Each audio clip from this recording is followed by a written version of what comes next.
ನಮಸ್ಕಾರ, ನಾನು ನಿಮ್ಮ Ravi Kushal Gargandur, professional vastu consultant, Mahavastu Acharya. Welcome to my channel. Vastu ಮತ್ತು ಮನೆಯ ವಸ್ತುಗಳಿಗೆ ಸಂಬಂಧ ಇದೆಯಾ? ನಿಜವಾಗ್ಲೂ ಇದೆ. ಯೂಸಲಿ ನನಗೆ ವಾಸ್ತು ಪ್ರಾಕ್ಟೀಸ್ ಮಾಡುವಾಗ ಸ್ವಲ್ಪ ಪ್ರಾಬ್ಲಮ್ ಆಗುತ್ತೆ. ಮನೆಯಲ್ಲಿ ಇರುವ ಆಕ್ಟಿವಿಟಿ, ಯುಟಿಲಿಟಿ ಅಂಡ್ ಅಬ್ಜೆಕ್ಟ್ಗಳ ಬಗ್ಗೆ. ಸರ್, ನಾವು ತುಂಬಾ ಕಾಸ್ಟ್ಲಿ ಐಟಮ್ಸ್ ನ ಬೆಡ್ರೂಮ್ ಅಲ್ಲಿ ಹಾಕಿದ್ದೇವೆ. ನಾನು ಇಷ್ಟಪಟ್ಟು ನನ್ನ ಬೆಡ್ರೂಮ್ ನ ಡೆವಲಪ್ ಮಾಡ್ಕೊಂಡಿದ್ದೀನಿ. ಕೆಲವು ಐಟಮ್ಸ್ ಫಿಕ್ಸ್ ಆಗಿದೆ. ಇದನ್ನ ಹೇಗೆ ಸರ್ ಚೇಂಜ್ ಮಾಡೋದು ಅಂತ. ಇದಕ್ಕೆ ಹಾಗೇನೆ ನೀವು ರೆಮಿಡಿ ಮಾಡ್ಲಿಕ್ಕೆ ಆಗಲ್ವಾ? ರೆಮಿಡಿ ಮಾಡಿ ನೋಡಿ.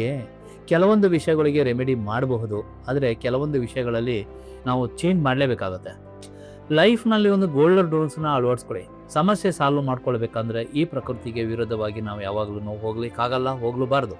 ಜೇನು ಹುಳು ತನ್ನ ಕೆಲಸವನ್ನು ಸರಿಯಾಗಿ ಮಾಡ್ತದೆ. ಮನುಷ್ಯ ತನ್ನ ಜೇನುತುಪ್ಪ ತಿಂತಾನೆ ಅಂತ ಜೇನು ಹುಳು ಬೇರೆ ಹೂವಿನಿಂದ ಮಕರಂದ ತಂದು ಕೊಡೋದೇ ಇಲ್ಲ ನಮಗೆ. ಬದನೆಕಾಯಿ ನೋಡಿ, ಮೆಣಸಿನಕಾಯಿ, ಹಾಗಲಕಾಯಿ ಎಲ್ಲವೂ ತಮ್ಮದೇ ಆದ ರುಚಿಯನ್ನು ಹೊಂದಿರ್ತದೆ. ಮನುಷ್ಯ ಎಷ್ಟೇ ಕೆಮಿಕಲ್ ಹಾಕಿದ್ರೂ ಅದರ ಮೂಲ ಗುಣ ಸಂಪೂರ್ಣವಾಗಿ ಕಳೆದು ಹೋಗೋದಿಲ್ಲ.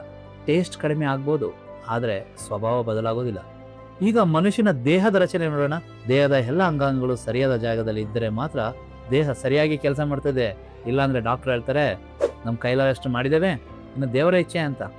ಅದೇ ರೀತಿ ನಮ್ಮ ಮನೆಯಲ್ಲಿ ಎಲ್ಲ ವಸ್ತುಗಳು ಸರಿಯಾದ ಜಾಗದಲ್ಲಿ ಇದ್ದರೆ ತುಂಬ ಒಳ್ಳೆಯದು. ಫ್ಯಾಕ್ಟ್ರಿಯಲ್ಲೂ ಅದೇ ರೀತಿ, ಕಮರ್ಷಿಯಲ್ ಶಾಪ್ನಲ್ಲೂ ಕೂಡ ಅದೇ ರೀತಿ ಎಲ್ಲ ಕೆಲಸ ಕಾರ್ಯಗಳು ಸರಿಯಾಗಿ ನಡೆಯುತ್ತದೆ. ಇಲ್ಲಾಂದರೆ ಸರಿಯಾಗಿ ನಡೆಯೋಲ್ಲ. ಇನ್ನಾದರೂ ನೀವು ಹೊಸದಾಗಿ ಮನೆ ಕಟ್ಟುವಾಗ, ಕಮರ್ಷಿಯಲ್ ಅಥವಾ ಇಂಡಸ್ಟ್ರಿಯಲ್ ಎಸ್ಟಾಬ್ಲಿಷ್ ಮಾಡುವಾಗ, ಹಳೆಯ ಮನೆಯನ್ನು ರಿನೋವೇಷನ್ಸ್ ಮಾಡ್ತಾ ಇರಬೇಕು ಅಂತ ಹೇಳಿದ್ರೆ ಕನ್ಸಲ್ಟ್ ಮಾಡಿ. ಜೀವನದಲ್ಲಿ ನೆಮ್ಮದಿ ಕಾಣಿ.